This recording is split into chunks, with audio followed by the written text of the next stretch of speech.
नमस्कार दोस्तों, एक बार फिर से स्वागत है एक और नई वीडियो में। मैं हूं आपका दोस्त गिरीश। दोस्तों, अभी कुछ दिन पहले मैंने एक वीडियो बनाया था जिसमें मैंने बताया था कि ब्रेजा का LXi वेरिएंट 2025 में लेना अब वैल्यू फॉर मनी नहीं रहा, क्योंकि जो प्राइस है दोस्तों बहुत ज़्यादा हाई हो गया है। तो आप लोगों का कहना यह था कि अभी भी जो है ब्रेजा सबसे बेस्ट गाड़ी है और अभी भी जो है हम ब्रेजा को ही प्रेफर करेंगे, भले ही कितनी भी महंगी गाड़ी हो जाए। तो आज का जो वीडियो होने वाला है दोस्तों, इसमें हम जानेंगे कि ब्रेजा में ऐसा क्या है जो आपको 2025 में भी लेने को ये गाड़ी मजबूर कर रही है। अदर गाड़ियों के मुकाबले ये गाड़ी कैसे बेहतर है, ठीक है ना। तो सारी चीज़ें मैं आपको बताने वाला हूँ। करीब 10-12 पॉइंट ऐसे हैं जो आपको इस गाड़ी को लेने पर मजबूर कर देते हैं अदर गाड़ी के कंपैरिजन में। सबसे पहले मैं बता दूँ दोस्तों, करीब 7-8 गाड़ियाँ हैं जो कि इसको कंपटीशन देती हैं। अभी हाल ही में लॉन्च की गई स्कोडा की काइलैक भी अब इस सेगमेंट में आ गई है, यानी कि ये जो गाड़ी है दोस्तों अंडर 4 मीटर सेगमेंट की गाड़ी है। तो अब जो है दोस्तों कंपटीशन काफ़ी ज़्यादा टफ होता जा रहा है। 3XO भी काफ़ी अच्छी जो है गाड़ी है, लेकिन अभी भी ब्रेजा क्यों ज़्यादा लोग लेना प्रेफर कर रहे हैं। तो सबसे पहली जो चीज़ है दोस्तों वो तो है इसके लुक्स और रोड प्रेजेंट। जैसे ही ब्रेजा जब लॉन्च की गई थी ना दोस्तों, सब लोग इसको मिनी रेंज रोवर बोल रहे थे। अब ये तो जो है दोस्तों एक सब्जेक्टिव मैटर है, यानी आपको ये गाड़ी कैसी लगती है। लेकिन मुझे जो है ये गाड़ी दोस्तों अदर गाड़ी की कंपैरिजन में, यानी अंडर 4 मीटर सेगमेंट की जो गाड़ियाँ आती है ना, उससे ये थोड़ी सी मुझे बड़ी लगती है और उससे अपर सेगमेंट की गाड़ी लगती है। अगर आप क्रेटा और इसको साइड में खड़ा कर देंगे ना, तो ये गाड़ी आपको थोड़ी सी जो है उसी सेगमेंट की गाड़ी लगेगी, यानी कि ये थोड़ी सी वाइड भी और लंबी भी आपको फील कराएगी। लेकिन ये अंडर 4 मीटर सेगमेंट की गाड़ी है, तो इसका जो लुक्स है वो काफ़ी लोगों को पसंद आता है और साइज़ में भी ये गाड़ी काफ़ी बड़ी लगती है और रोड प्रेजेंट भी इस गाड़ी की ज़बरदस्त है। दूसरी जो सबसे अच्छी चीज़ मारुति ने इस गाड़ी के साथ में दी है वो है इसका टायर साइज़। मारुति की ब्रेजा का आप जो टायर देखेंगे ना दोस्तों, वो सभी वेरिएंट में सेम मिलता है, यानी टॉप से लेकर लोअर वेरिएंट में सेम ही साइज़ का टायर मिलता है। यहाँ पर आपको जो टायर साइज़ मिलता है ना 215 सेक्शन, यानी 215 mm चौड़ा टायर मिलता है। 215/60R 16 इंच का आपको रिम मिलता है और अलॉय व्हील भी जो मिलता है ZXi या ZXi प्लस में, वो भी 16 इंच का है। तो 215 सेक्शन का बेस वेरिएंट से ही टायर कंपनी प्रोवाइड करती है, जो कि और कोई कंपनी प्रोवाइड नहीं करती है।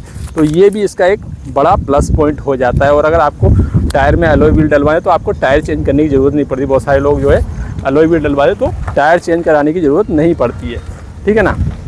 इसके अलावा यहाँ पर बेस वेरिएंट से ही आपको कंपनी शार्क फिन एंटीना दे रही है, जैसा कि आप यहाँ देख रहे हैं ना, यहाँ पर शार्क फिन एंटीना। अब ये जो है छोटे छोटे फीचर आप गिनते जाइएगा, जिससे जो है ये गाड़ी आपको लेने के लिए मजबूर कर देगी। बेस वेरिएंट से ही कोई कंपनी शार्क फिन एंटीना नहीं देती है। साथ ही कुछ कंपनियाँ अभी भी इससे ऊपर के वेरिएंट, इससे ऊपर के सेगमेंट की गाड़ियाँ भी जो है फेंडर पे टर्न इंडिकेटर दे रही हैं, लेकिन इसमें आपको नहीं मिलता। तो यहाँ पर जो है आपको टर्न इंडिकेटर यहाँ ORVM पे, यानी कि साइड मिरर पे देखने को मिल जाता है।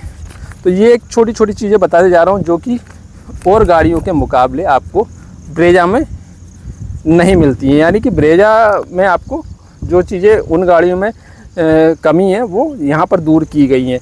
इसके अलावा यहाँ पर अगर केबिन स्पेस की हम बात करेंगे तो best in segment cabin space आपको इस गाड़ी में देखने को मिलता है।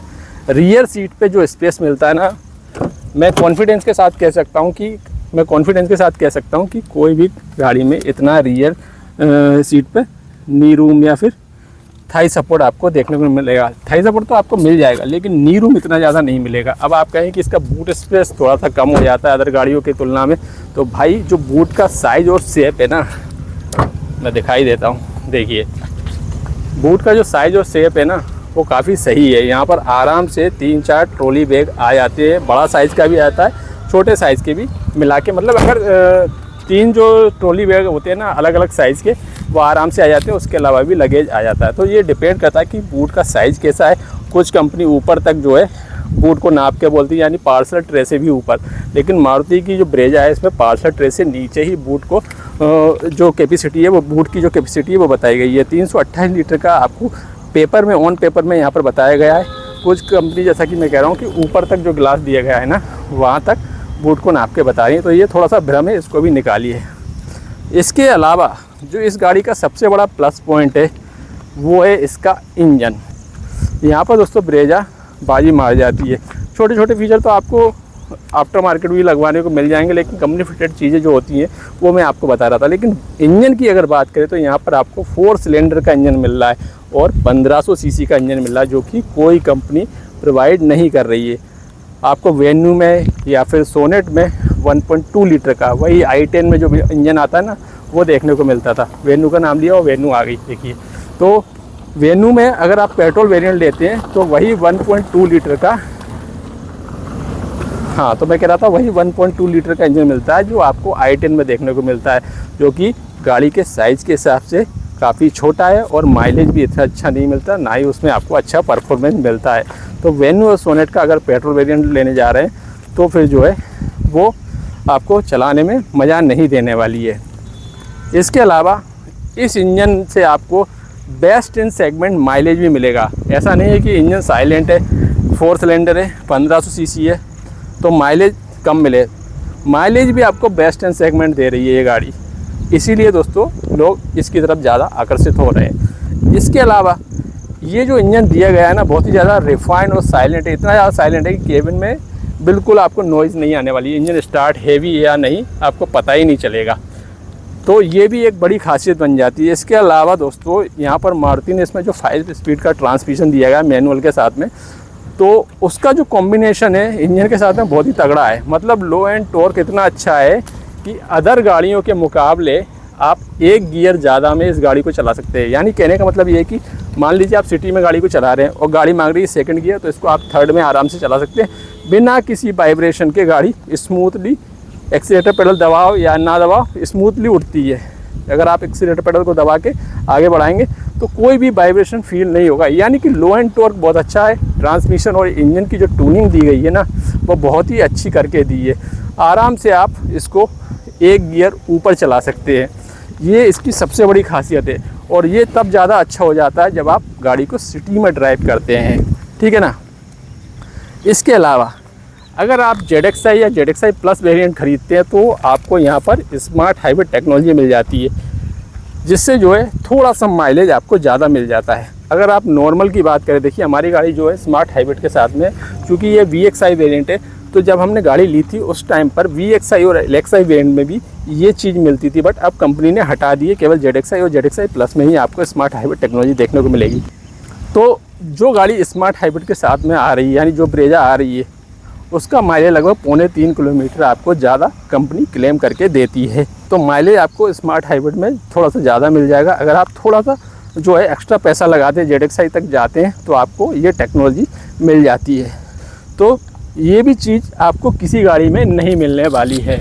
इसके अलावा अगले पॉइंट की अगर बात करें तो सेफ्टी।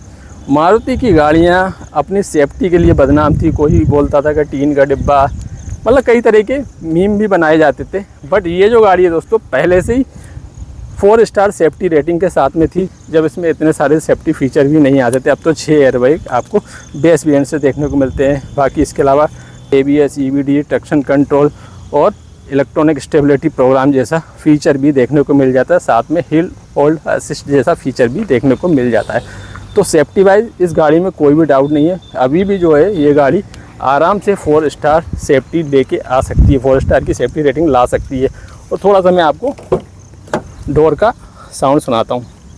अभी तो ग्लास ओपन है, देखिए। तो थर्ड जो साउंड है ना, वो बहुत मतलब ऐसा फील कराता है कि काफ़ी हैवी डोर है इसका, हैवी, और वास्तव में हैवी।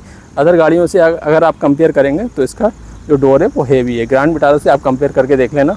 हालांकि ग्रैंड विटारा भी जो है अच्छी गाड़ी है, बट अभी हम ब्रेजा की बात कर रहे हैं तो इसकी ही बात करेंगे।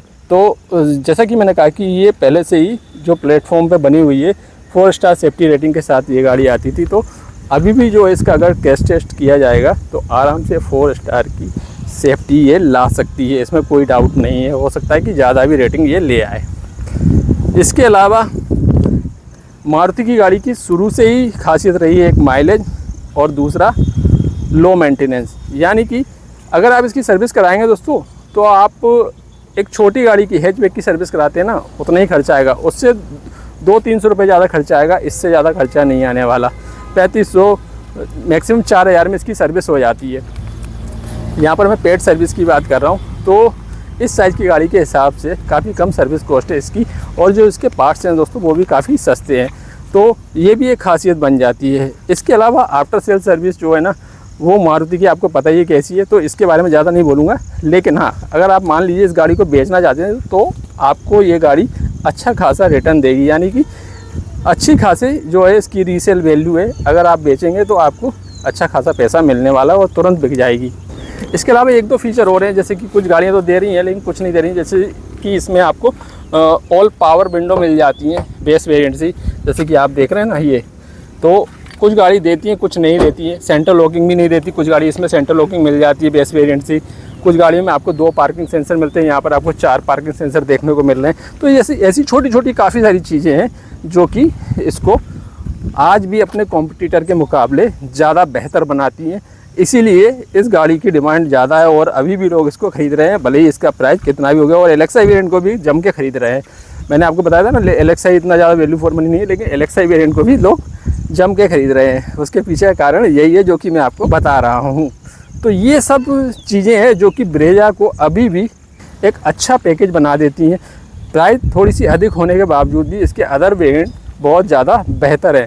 अगर आप एलेक्साई की बात करेंगे तो एलेक्साई भी जो है अपने कॉम्पिटिटर के मुकाबले आपको थोड़ी सी ज़्यादा चीज़ें ही दे रही है, अगर आप पैसा ज़्यादा दे रहे हैं तो उम्मीद है जानकारी पसंद आई होगी। और जो मैंने जानकारी दी है उससे आपको अब पता चल गया होगा कि ब्रेजा अभी भी जो है किस तरह से वैल्यू फॉर मनी है, क्यों इतनी ज़्यादा बिकती है। मिलते हैं एक और नई जानकारी वाले वीडियो के साथ। तब तक वीडियो को लाइक जरूर कीजिए, शेयर जरूर कीजिए। चैनल को सब्सक्राइब नहीं किया तो सब्सक्राइब करना ना भूलिएगा। धन्यवाद।